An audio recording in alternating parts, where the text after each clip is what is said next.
And that's all from the BBC News at 6. It's goodbye from me on BBC One. We join the BBC's news teams where you are. Goodbye. Tonight on Reporting Scotland, an arrest warrant is issued for a man due to stand trial for killing his mother. Sean Flynn is accused of murdering Louise Tiffany 19 years ago, but he failed to appear in court. Also tonight, we'll assess the progress in rolling out booster jags to priority groups. Police investigate reports that a small number of women have been spiked by injection in 3 cities. And later, police preparations continue for the biggest summit Scotland has ever seen. We'll show you how officers are training to respond to protesters who refuse to move. And new faces to the fore as Gregor Townsend names his squad for the Autumn Test Series. Hello, I'm Sally Magnusson. Welcome to Wednesday's programme.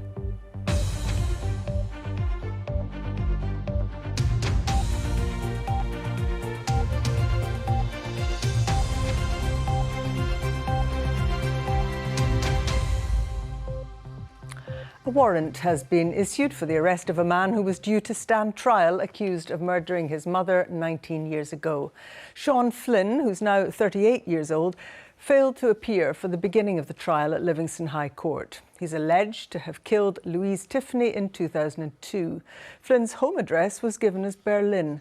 Our reporter Katrina Renton has more. Louise Tiffany was 43 years old when she went missing. She was last seen outside her flat in the Dean's Village area of Edinburgh on the 27th of May 2002. A major missing persons investigation was launched, focusing on the nearby water of Leith, as well as the city of Edinburgh and further afield. Louise's mother, sister and daughter, who was 6 years old at the time, made this appeal. Please come home.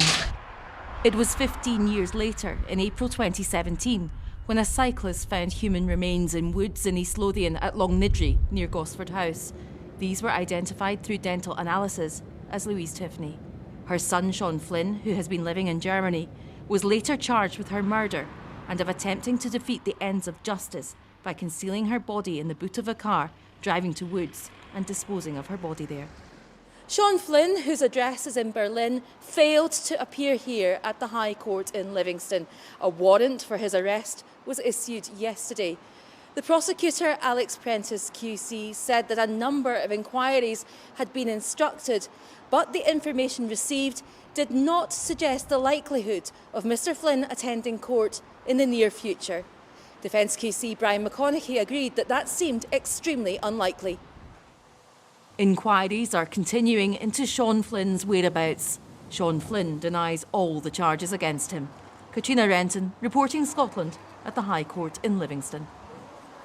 The Chief Inspector of Constabulary for Scotland has said she was shocked but not surprised to read new allegations of discrimination and harassment against Police Scotland.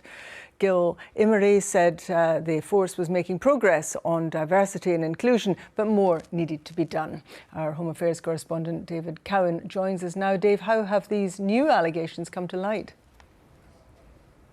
Well, the Inspectorate of Constabulary has just published a report looking at Police Scotland's records on recruiting, retaining and promoting officers from underrepresented groups, particularly women and people from minority ethnic backgrounds. The Chief Inspector, Jill Imrie, says the force is making huge progress on that. There's a genuine commitment to do so from the most senior levels of the force, but it doesn't always translate into action further down. As part of that report, the Inspectorate commissioned an online survey to try and get the views of former and current officers. There are 22,000 officers and staff in Police Scotland. They received 540 responses to that survey.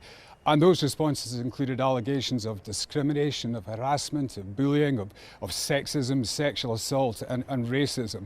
Jill Imrie is stressing that they're not claiming that that survey is statistically significant, but they say it's important that those accounts were brought to light. Yes, I was shocked by the comments that came back to us as a result of our survey, but I wasn't surprised.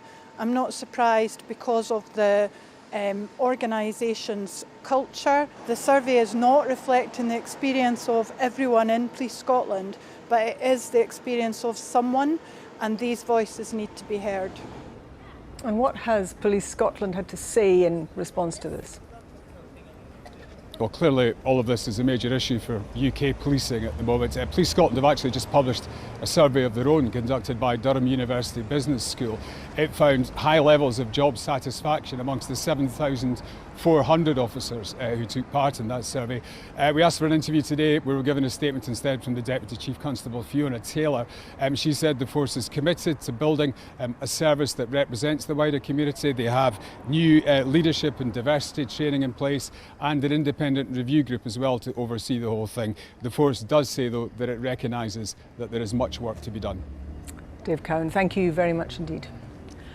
More than 370,000 people have already had their booster jag in Scotland, but opposition parties have accused the Scottish Government of pushing back the programme for some groups. The government say it's simply not true to suggest that. Our political correspondent Lindsay Bewes reports. Borders General Hospital is one part of the NHS getting help from the Army. The health service remains under pressure, with concerns over how it will cope over winter. The pressures on our staff are huge. Patients who are coming in need to be with us. They're really sick, they're very unwell. Our staffing numbers are really challenged in the Borders, the same as across Scotland. Any increase in COVID cases could add to the strain, so booster jabs are aimed at topping up protection levels for the most vulnerable. The protective effect of the vaccine starts to reduce about 6 months after the second dose. This health expert says COVID admissions among the over 70s are rising, so keeping on track with boosters is vital. It may seem slow to many. I think the honest answer is people are doing as well as they possibly can, knowing that they're implementing multiple programmes at the same time. And as I say, I think staffing really is a factor for us. More staffing, the faster you can go, obviously. Alongside health and social care staff, care home residents and adults with underlying health conditions, all over 50s are being offered the booster. An online portal for bookings was due to launch this month, but now it's mid-November. That's led to opposition claims the programme is being pushed back for some groups. That's going to cause anxiety for people who perhaps have gone beyond the 6 months that people have recommended to get the booster and are now waiting to book, waiting for that portal to open. The government have no real excuses for this. They should have got the IT system in order. They should have had the online portal ready to go. But now it's potentially leaving people exposed to danger. We need a publicity campaign. We need to be going out onto social media. We need to be going out onto television programmes. We need to be going out onto adverts and letting people know that these are the groups that should be getting their boosters. In a statement, a Scottish Government spokesperson said, "It is simply not true to suggest the changes we have made to the use of the portal have slowed down the booster rollout. Our initial intention was to make the online portal available for certain groups from mid-October, but following feedback from health boards and other stakeholders, we have adjusted our approach to help speed up the booster programme." The government also says booster invitation letters are being sent to the over 70s, with other groups due to receive theirs in the coming weeks. Lindsay Bewes, reporting Scotland. And let's have a look at the daily figures on the virus. There were 2,768 new cases. These represent 7.1% of tests carried out. 890 people are in hospital with the virus. That's up 21 on yesterday. And 26 more deaths have been recorded. Almost 2,500 people had their first dose of the vaccine yesterday. That total is almost 4.3 million. And more than 2,000 had their second jag. Nearly 3.9 million people are now double vaccinated. And more than 27,000 people got their booster. That total stands at over 371,000. Police are investigating allegations of so-called spiking by injection in Dundee, Glasgow and Edinburgh. They don't believe the incidents are linked. It comes after posts were shared on social media alleging that women were being spiked in several cities across the country. I'm joined by our reporter Carol Erskine. Carol, how prevalent does this spiking by injection seem to be? I think it's difficult at the moment to tell. What's happened is that we have seen a growing number of claims being made on social media as people come forward to share their experiences. And this isn't something new. Drink spiking has been happening a long time, but very few cases are prosecuted in Scotland. And on the 9 tonight, we've been speaking to a young woman from Stirling who says she was in a bar when her drink was spiked. Her and her friend have no memory of what happened that night after 9 o'clock. She woke up at home very frightened, very unsure. She did contact the police about that, and investigations there are ongoing in that case. It's led to a real growth online of people speaking about what's happened, and an online petition has been launched by a woman in Glasgow, which now has over 100,000 people signing it, calling for searches at nightclubs to be compulsory so that people, men and women, when they go in, feel much safer.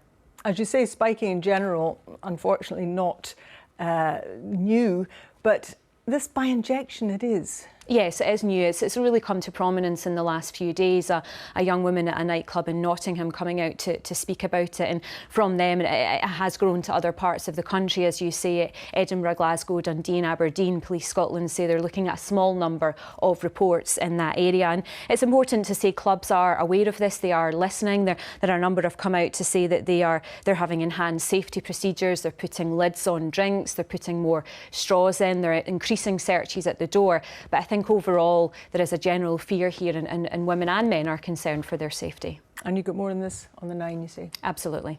Thanks very much, Carol Erskine. Construction has started at the site of a new railway station near Inverness Airport. The 2-platform station is being built at Dalcross on the Inverness to Aberdeen line.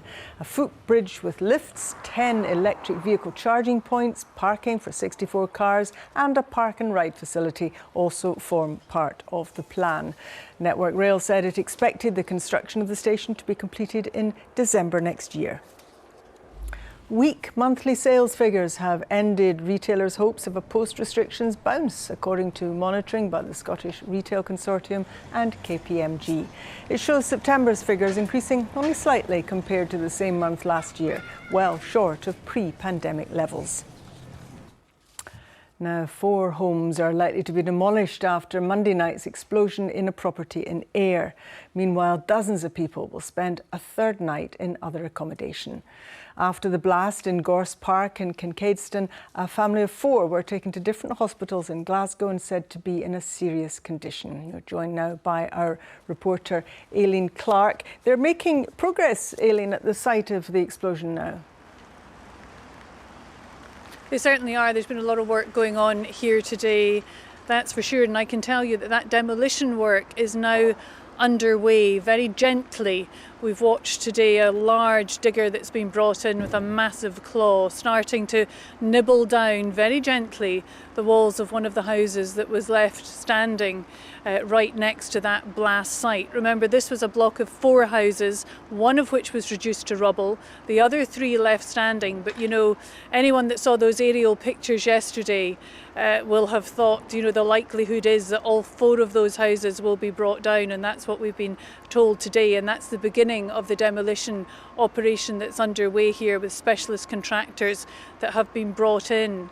Now, for those families who had homes towards the edge of the cordon here, there's been better news today. We can hear from the leader of South Ayrshire Council. The initial stage is that 46 families have been put back into their houses. There are another 35 houses within the cordoned off area still, and those are still being ascertained and waiting for the police and fire services to do the investigations.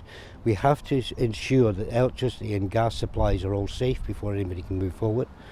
On top of that, because the cordon's been reduced, we have our teams clearing debris to make access far easier.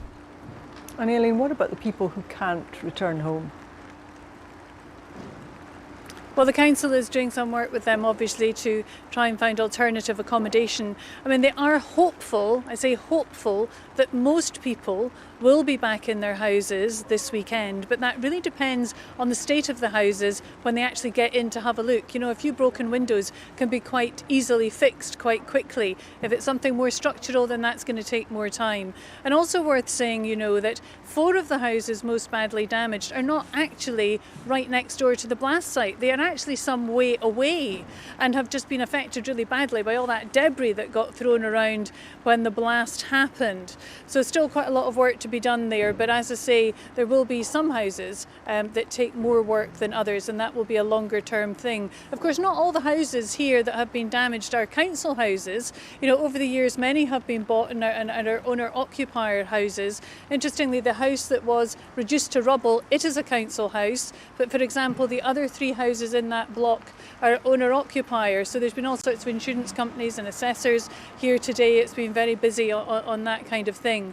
But there's been lots of offers also from tradesmen who are offering labour and materials, some of which are quite scarce at the moment, to get people fixed up and back in their houses as soon as possible. Aileen Clark, as the sun sets on air, thank you very much. You're watching Reporting Scotland, tonight's top story. A warrant has been issued for the arrest of a man who was due to stand trial accused of murdering his mother 19 years ago. And still to come, how the city of Discovery is trying to keep rising sea levels at bay.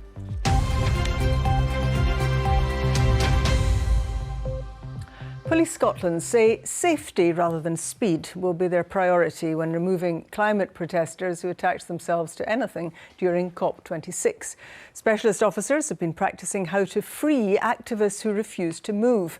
In recent months, protesters in England have used lock-on devices to cause disruption, and Police Scotland are preparing for the same. Katie Hunter has more. Refusing to move and locked onto a makeshift barrel or pipe. This is a police training exercise, but it's based on real life. My name's Heather. Hi Heather. This is Ali. Hi Ali. And we're liaison officers. Talking comes first. Government aren't doing enough for us. The hope is to bring the protest to a safe end. It's really important to have that open and transparent dialogue so that we can explain what a likely police response to an action might be, and that we can work through that together. This is what police want to avoid, cutting people free surrounded by heat-resistant covers. In previous protests, some activists have attached themselves to objects or railings in a way that risks injury if officers try to forcefully move them. Police will offer protesters safety glasses and ear protectors before using cutting equipment. It's a delicate job. Most important thing is to ensure that they're safe and that we don't injure them. So with that in mind, all our processes are done from the point of safety first. We would never think of speed as being paramount. It's always about the safest thing. In recent weeks and months, climate activists have caused major disruption down south. Police are asking for the public's patience if there's similar action during COP26. Obviously, major arterial routes like the M8 are very important. However, safety comes first, and that's safety for road users, safety for the people who are potentially locked on, and safety for the officers who are going to be dealing with that lock-on in particular. Given the amount of training that we have put into COP and the planning that has went in, I think we're in quite a good place to deal with anything that's put in front of us. Police say they hope protests don't reach this stage, but they're prepared if they do. Walking forward. Katie Hunter, Reporting Scotland. All eyes will very soon be on Glasgow for that climate summit. But what about the rest of Scotland? 2 years ago, Dundee City Council declared a climate emergency, recognition of the environmental and social challenges that climate change will bring. So what's Dundee doing to mitigate risks and encourage greener choices? Here's our science and innovation correspondent, Laura Goodwin. Sitting on Scotland's longest river, Dundee has been and will be shaped by water. In recent years, millions of pounds has been ploughed into regenerating this waterfront. But according to some projections, if levels continued to rise, by 2050, much of this could be at risk. We are seeing the real results of that climate change and the impact of that across communities globally, and Dundee, Scotland will be no different. I mean, the main issues that we are considering when we're looking at any projects or programmes or expenditure is about the social inequality that exists in the city and climate change. And of course, those two issues overlap and are interlinked in so many ways. Flood defences have been built to protect the city, but Dundee also wants to play its part in turning the tide and reaping the rewards. The deep waters of the Tay poised for decommissioning ageing energy giants and launching greener alternatives. We're standing on the very first purpose-built site for renewables in any port in Scotland. It's a 35-acre site. It's capable of taking the heaviest loadings possible, 100 tonnes per square metre, for the heavy components that we are going to handle over the next 40 years. We are expected to contribute almost half of the UK's renewable targets. There are transformations away from the water's edge too. The former Michelin car tyre factory, now an innovation hub for emerging technologies. The old gasworks, due to become the Eden Project Dundee. And the city's also become a test bed for electric transport infrastructure, including the UK's first fully electric coach service. Electricity is a lot cheaper than diesel. That's how the company can pass on the savings on the tickets to the passengers. Even the ones that maybe aren't so eco-friendly, they go for the price, but others are really happy with the fact that it is an eco-friendly bus and service. I'd just say it's accessibility that's the important thing. If it's easily accessible for most people, then people will use it. I already drive an electric vehicle, so I'm really trying to support the use of more electric vehicles in Scotland.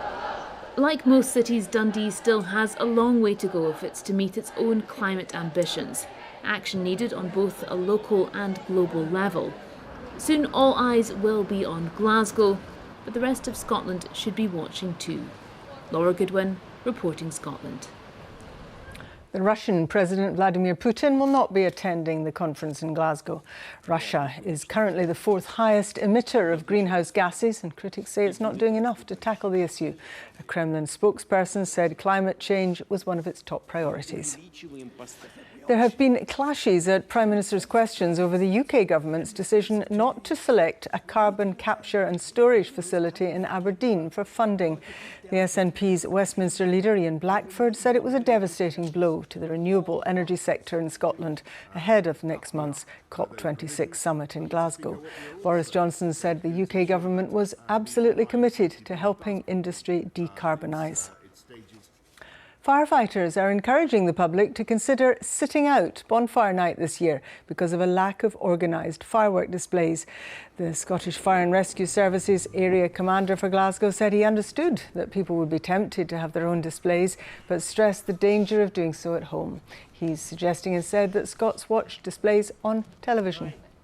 Last year, as an example, in the 4 weeks running up to Bonfire Night in Scotland, we handled 1,100 calls directly related to bonfires, and we attended more than 500 bonfire-related incidents. Now, every time we do that, it takes our resources away from what could be more life-threatening incidents elsewhere. It stretches our resources, and that's one of the reasons, again, that we're asking people to think twice about having a bonfire or a fireworks display. And police say two 14-year-old boys have been charged in connection with culpable and reckless conduct after a firework hit a pram in Glasgow's south side. A report will be sent to the Procurator Fiscal.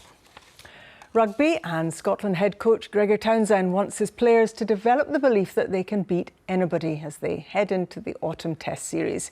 Townsend named his squad today for the 4 matches, which kick off a week on Saturday against Tonga at Murrayfield. Here's our rugby reporter, Andy Burke.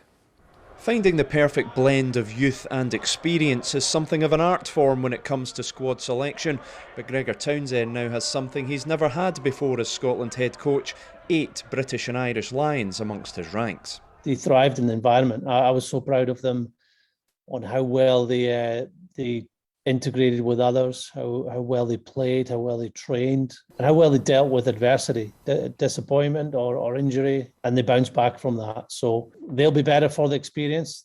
The Scots will play 4 autumn tests at Murrayfield, kicking off against Tonga a week on Saturday before facing Australia, world champion South Africa and Japan on consecutive weekends.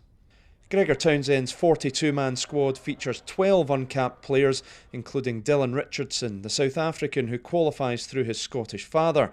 Another South African, Edinburgh prop Pierre Schoeman, has now qualified on residency grounds. So after the significant strides made in this year's Six Nations, what does Townsend want to see from his team over these next 4 matches? The major one is belief. Belief now that we go into a game expecting to win, expecting that if we perform well, and we've got the players to beat anybody.